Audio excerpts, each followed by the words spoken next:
Welcome to Psych with Sigmund, the podcast where we explore the fascinating world of psychology and its relevance to our everyday lives.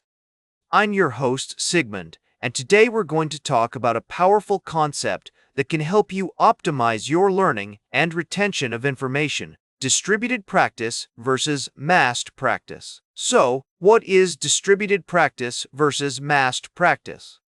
In simple terms, it refers to the way we space out our practice or study sessions when trying to learn new information or skills.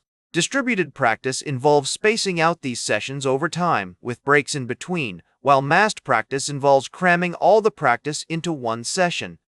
For example, imagine you're trying to learn a new language. With massed practice, you might spend hours each day studying vocabulary and grammar rules, while with distributed practice, you might study for 30 minutes each day, with several days off in between.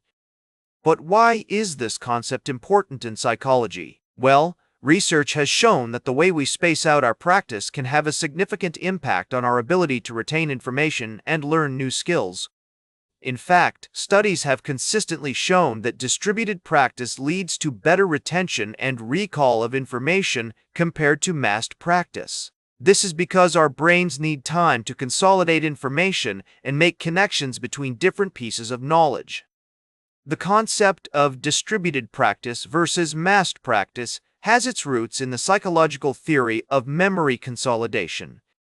This theory suggests that when we first learn new information, it's stored in our short-term memory, but over time, it needs to be consolidated into our long-term memory for us to retain it. Researchers like Hermann Ebbinghaus and Mary Whitten Calkins have made significant contributions to our understanding of this concept.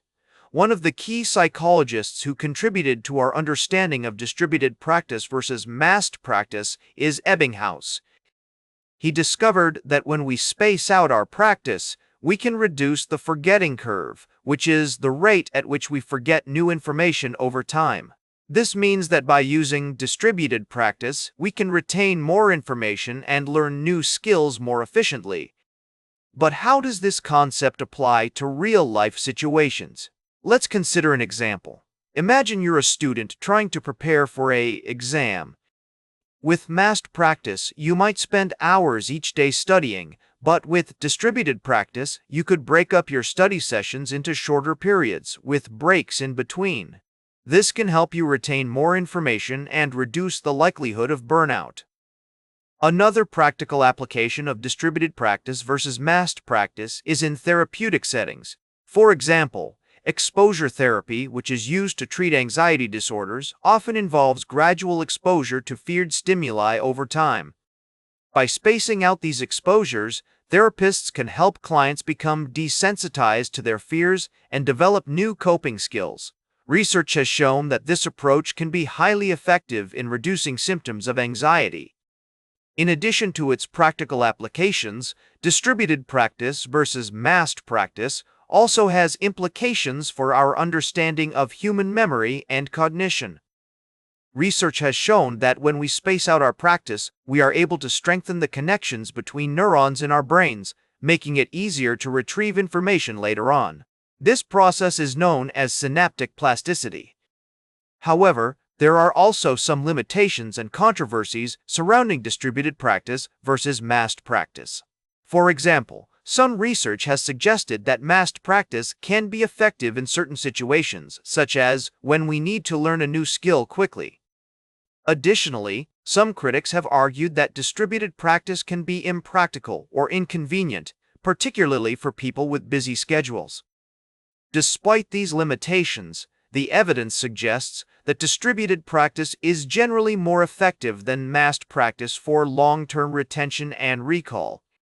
So, the next time you're tempted to cram all your practice into one session, remember that spaced practice can lead to better retention and recall in the long run.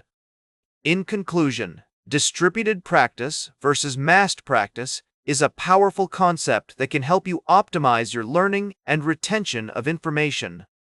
By understanding how our brains process and consolidate information, we can develop more effective study habits and improve our performance in a wide range of activities. Whether you're trying to learn a new language, a musical instrument, or a complex skill, distributed practice can help you achieve your goals. That's all for today's Psych with Sigmund. Remember to like, share, and subscribe. And until next time, may your ego find balance between pleasure and reality.